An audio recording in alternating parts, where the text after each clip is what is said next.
So when making a strong point or an argument, it is important to anticipate objections, especially if you were maybe in the court of law, you want to bring up objections, understand maybe what the objections might be. And that is just what the Apostle Paul did in this really important section of Romans that we've been going through, Romans 5 and 6. We started 7 last week, and we're going through this chapter. It's so important to understand the context so that when we get to 8, ultimately we will get there. That is the wrong slide. That's the wrong slide. Are we on the right date? We got to be on the right date right now. Oh my gosh. Okay. What's the next? Do we have the scriptures from Romans 7? Okay, good. For whatever reason, we got the wrong title slide in there. But thank you for being a gracious church, even when the wrong slide is up there. It doesn't even bother you. Thank you for that. Thank you. All right, so here's what the Apostle Paul has already said leading up to Romans 7. That first of all, we're justified by grace through faith alone. We are no longer slaves to sin. We are not under the law. We are under grace. Isn't that a wonderful word? He followed up with this section asking a fair question. So we're going to read the whole section in Romans 7, verses 7 to 12, and then we're going to unpack it. And he really asks this question starting in verse 7. What shall we say then? Is the law sinful? Is there a problem with the law? Certainly not, Paul said. Certainly not. The problem is not with the law. Nevertheless, I would not have known what sin was had it not been for the law. For I would not have known what coveting really was if the law had not said, you shall not covet. But sin, seizing the opportunity afforded by the commandment, produced in me every kind of coveting. For apart from the law, sin was dead. Verse 9, once I was alive apart from the law, but when the commandment came, sin sprang to life, and I died. I found that the very commandment that was intended to bring life actually brought death.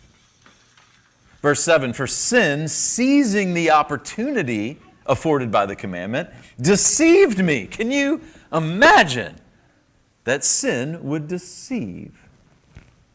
And through the commandment, put me to death. So then the law is holy, and the commandment is holy, righteous, and good. So let's unpack what Paul is saying here, and the context for which is so important as we get into this next section that we'll get into next week with Paul in this seeming struggle with sin. So let's get there starting in, as we go back to verse 7, when Paul asked a fair question. What shall we say then? Is the law sinful? What do we do with the law? If we've been set free and the calling, the expectation is not that we now all of a sudden start keeping the law or the rules, isn't it sinful? What's the relationship that we should have with the law? In other words, if the law stirs up sin, if the law condemns, if the law brings death, then isn't the law the problem? Paul's answer is immediate and emphatic. Not that you need to have the Greek word here, but me genoita. He says, certainly not. Like very strongly, no. May it never be. It's translated in some translations. May it never be. Certainly not. The law is not the problem. The law is not the villain in the story. The law is not broken, and the law is not evil. So what is the problem? What is the problem in our lives? The law is not the problem. Sin is the problem. And we used to do open-air evangelism, and we'd paint. Some people still do it, but it'd be on a big paint board out on the busy street, and you'd paint S space N. Some people do this. And what's the problem with sin? It's the great I problem.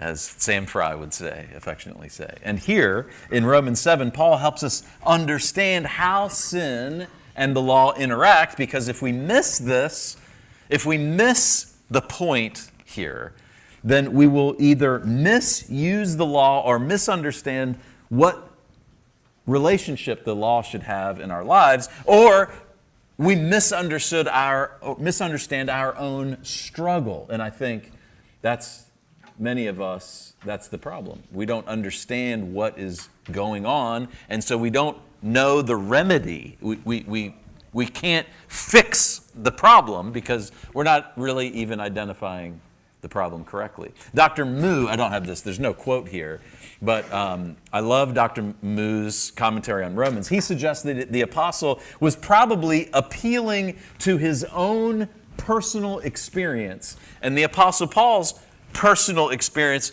was very different than our personal experience. This is key to understanding the context. So, one view of Romans 7 is that this was the Apostle Paul's experience. There are other views and options here. There are 3 other ways to take this. It could be one that Paul was talking about Adam's experience before sin and then when sin entered. Could be. It could be, number 2, the nation of Israel's experience in kind of this broad metaphor. Or it could be the experience of every person, whether they are Jew or Gentile, and that seems to be the view that most people take. Most people interpret this. They have no idea what Paul is saying leading up to this section. All most Christians do is they read the second part of it that says, I do the thing which I don't want to do, and I don't do the thing that I want to do, so that must be this problem that I'm having with my own sin. But that doesn't seem to be the context at all with what Paul is saying. So it could be taken any one of these 4 ways. The passage is read as if it's my experience. Again, I think that's the way most people take it. That view is popular because at some point most of us feel frustrated by our own sin and struggles with our sin or our quote-unquote sin nature, and we want some answers, and it seems that Paul is giving us some answers here.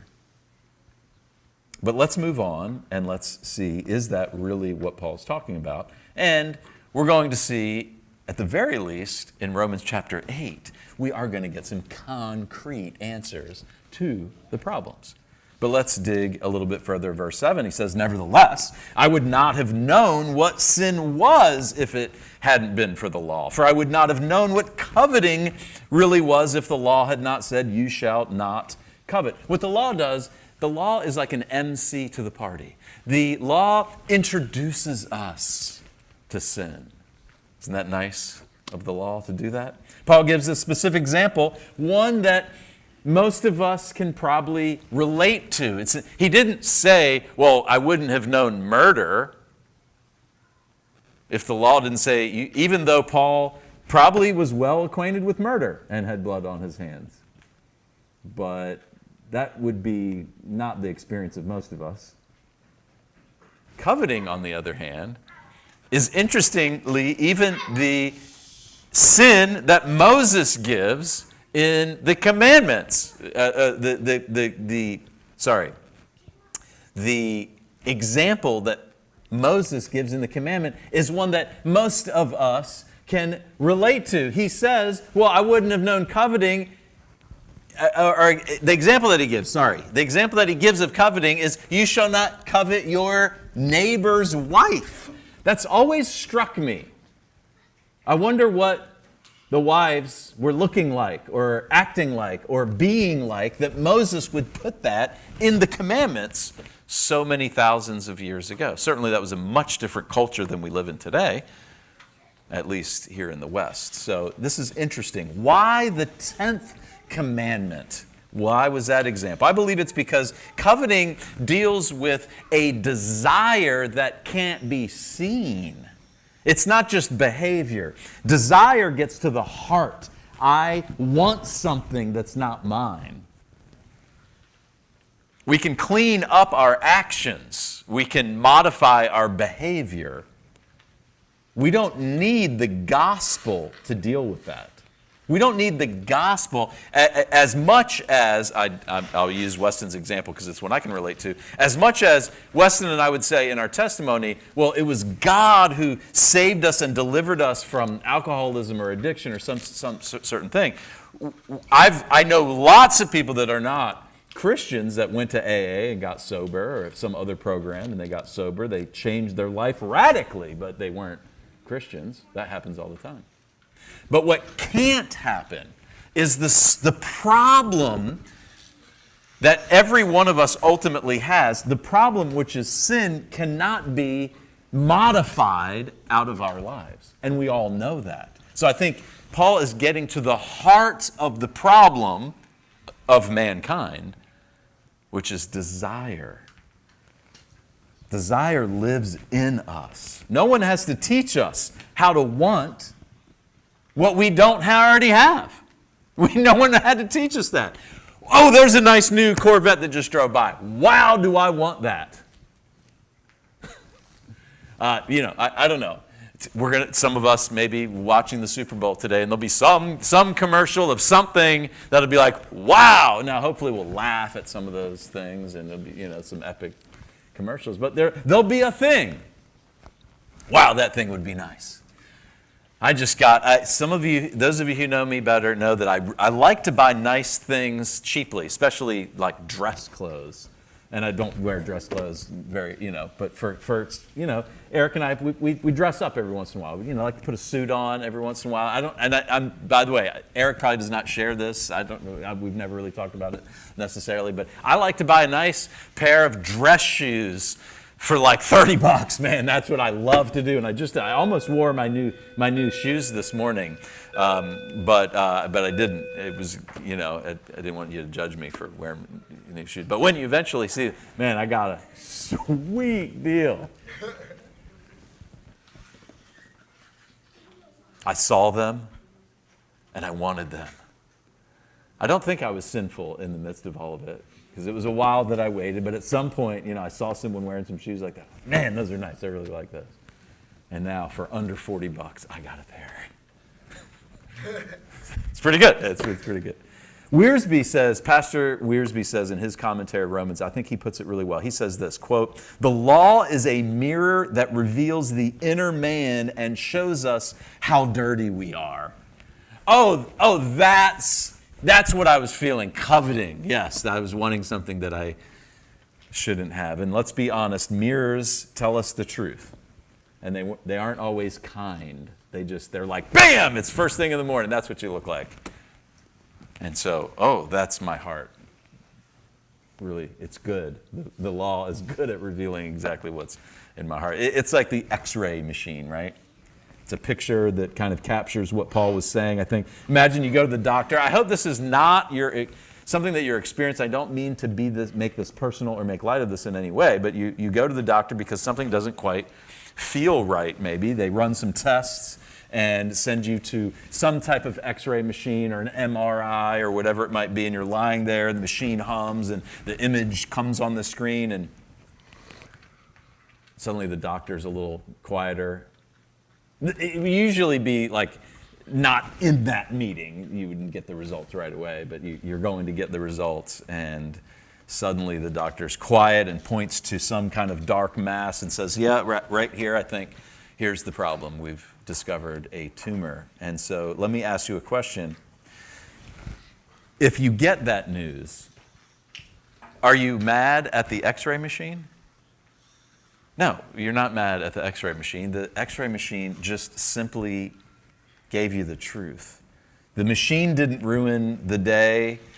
If I hadn't gone into that room, maybe I would have felt fine. If I just didn't accept that invitation to the X-ray office or to the doctor's, I wouldn't, but that's not the way it works. The X-ray didn't create the tumor, it just revealed it. The machine didn't make you sick, it just exposed what was already killing you. And that's what Paul's point here is about the law. The law is the X-ray that reveals the cancer, which is sin. Sin is the cancer. Sin is the problem. Sin is what separates us, right? Sin brings death. But the problem isn't that the law shows us what's wrong. The problem is that something is wrong. And the more deeply or the more clearly the law reveals it, the more uncomfortable we should feel anyway. Paul continues, verse 8. But sin, seizing the opportunity afforded by the commandment, sin seized the opportunity. Sin is not passive, it's aggressive, and it's very opportunistic. When the law says don't, let's use envy, right? He's using that example here. Don't covet, don't envy. Sin says, why not? Why not? Look over there, look over here. This will be good. You deserve this. Sin whispers. And Paul says sin produced in him every kind of coveting. So restrictions don't kill sinful desire. They usually expose sinful desire. I don't know where you were or how you experienced this time of fasting, but fasting, when Jesus confronted the Pharisees, one of the things he confronted was how they fasted, because they fasted in a sinful way. But fasting is supposed to be a time which brings us closer to God. But it can actually drive a stake between us and God, because we're equal opportunity. I forgot, when we do weddings, Eric and I usually start by saying, family and friends are here. We should do that on Sundays. Hey, is everybody ready for service? Make sure your phone's on silent.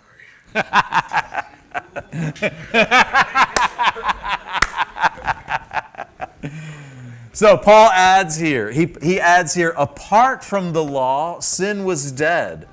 Unexposed sin feels manageable. When we're alone with our sin, when it's just us and our sin, we can manage, we can make it seem okay. We can make excuses for our sin. But exposed sin can feel overwhelming. What do I do with this? The law shines a light. And sin does not like the light, right? John 3, Jesus he has this encounter, right? And he's talking about how the darkness hates the light. Those who don't have the light, we're drawn to the light. And even once we have the light, it's like the darkness of sin is whispering to have us back.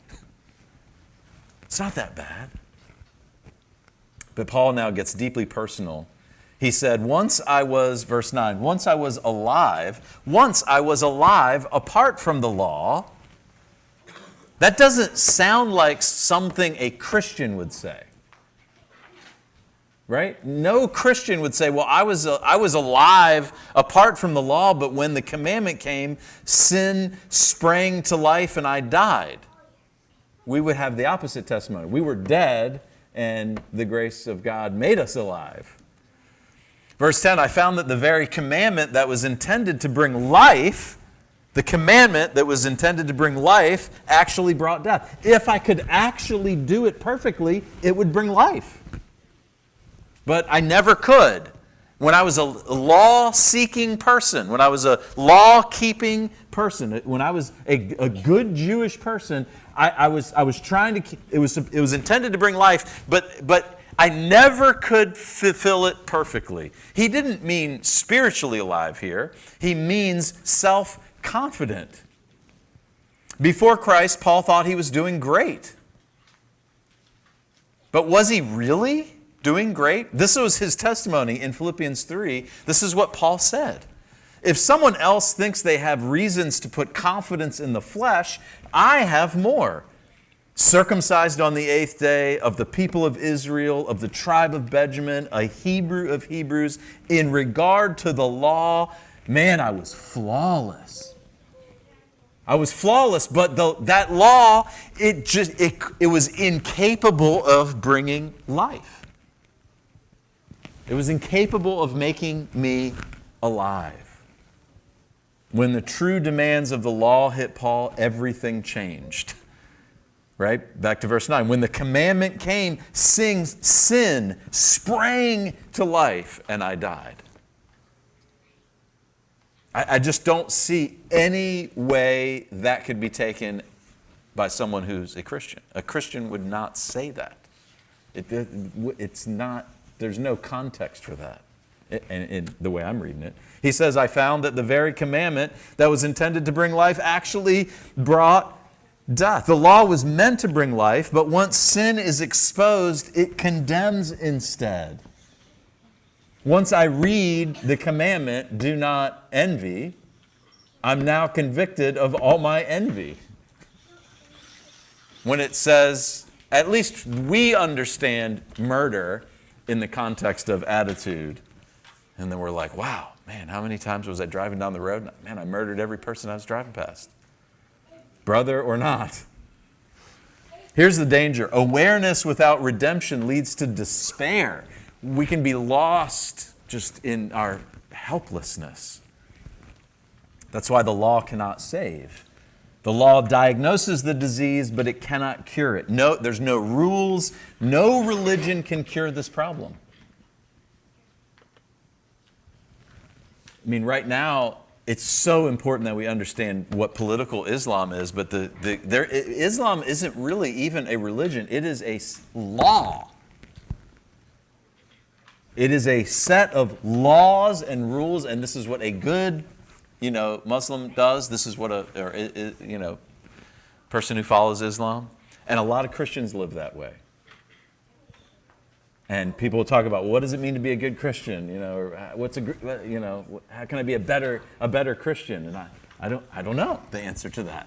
We can become more mature, and part of becoming more mature is more aware of my sin and how much my sin is forgiven. And in light of that forgiveness and love from God, I want to love God and love people even more because of what He's done for me. I want to just respond because I recognize how unworthy I am. So sin deceives, but then it destroys. Paul repeated himself. Verse 11, for sin, seizing the opportunity afforded by the commandment, deceived me, and through the commandment put me to death. Sin always follows the same pattern. Deceive and destroy. Deceive and destroy. The sin promises life, but it can only deliver death. The law is not what killed Paul. He concludes by making that clear. Verse 12, this is the end of this section. So then the law is holy, and the commandment is holy and righteous and good. It perfectly does what it is intended to do. Reveal sin. It is holy, it is from God, it is righteous, it reflects God's character, it is good, it is intended for blessing. The law is not the enemy. Sin is the enemy. So, see, when you understand all of what Paul is saying, and then he paints this totally bleak picture. I'm trying to keep the law. I'm trying to do these good things of the law, but I can't.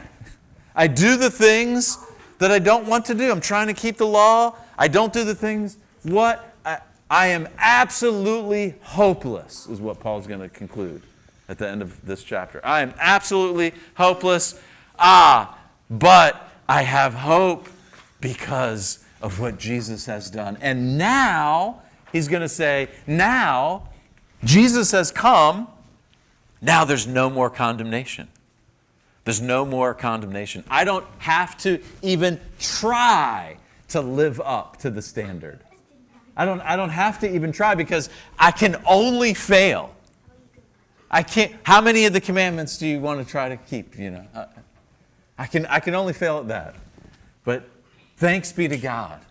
And he's just gonna just worship, and the end of chapter 7 and chapter 8 are just gospel bombs that bring and allow us to actually have hope. So what do you do with this? Well, the law is holy, righteous, and good, but it is also condemning. 10 commandments aren't that difficult to follow, are they? Coveting, desiring things that aren't ours, that's the example Paul gave. Not that difficult, right? We've all struggled with it at some point and probably more often than we are even aware. And that is why what we need is a short account with our sin. We need to be more aware of its presence in our lives and allow God's Spirit to replace sin with godly character. That's what the gospel is. Paul gives us some hope in this area. Listen to these verses. I want to close by giving us some hope in this from Ephesians 4. This is one of Paul's central teachings on change and growth, with the emphasis here on our part. Paul said this, "Put off your old self and be made new in the attitude of your minds." Put on the new self. Put on the new self. Together with your church family, and together as we put on the new self, put off the old self, put on the new self, put off the old self, put on the new self, put off the old self. Why is it important to come on Sundays? To be reminded to put off the old self, put on the new self. The old is gone, the new has come, I'm a new creation. Oh yeah, I'm a new creation. Even though I gave in to my sin. Why did I give in to my sin? Because I believed something that wasn't true. I bought into this lie that I could do it. I can't do it. So I'm turning back to you, God. Would you replace that sinful desire, that sinful lust for that thing or that person or that relationship or that food, that pain that I try to mask over, whatever it is, I'm trying to put the Band-Aid on. Just rip that Band-Aid off. God, I want you to have it all. Pay attention this week. When the old self shows up, name it and confess it and replace it with the truth. Part of the problem, that one of the reasons why we struggle so much, it's not this simple, by the way. I know it's not that. I know it's not that simple. But a big reason why we struggle so much is we just don't know the truth. And so we're confronted with a lie in the moment, tempted, whatever that is. When you're tired, when you're alone, when you don't have enough, blank, fill in the blank, whatever it is. And then we're tempted, and we're almost always tempted with a lie, and we're not equipped enough in those moments often with the truth. So it's not just, we pray and read the Bible and that's going to solve all your problems.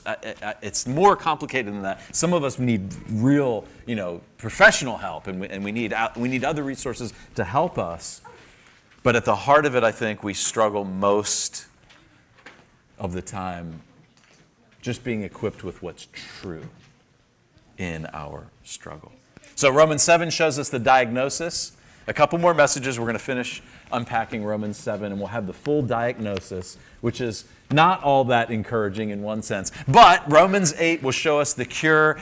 We will get there, I promise, just a few more weeks in Romans 7, and we'll get to Romans 8, and it will be glory us. And we're going to go through and get, I don't know how far we'll get between now and April, but I think we'll get through at least the chapter 8, 9, 10, 11. I don't know where we'll get to. We'll see.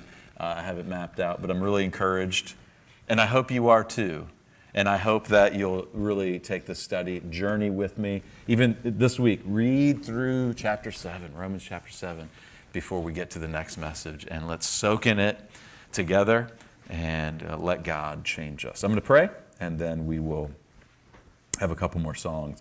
I'll be playing with Elliot, so afterwards, and if you need prayer, I'll be happy to talk to you afterwards. I'm sure Eric and Sue, put Sue on the spot there, but I'm sure would pray for you if you need an emergency, or Laura as well. But let's bow in prayer, and then we'll respond accordingly. Heavenly Father, thank you for your holy, righteous, and good word, even the law.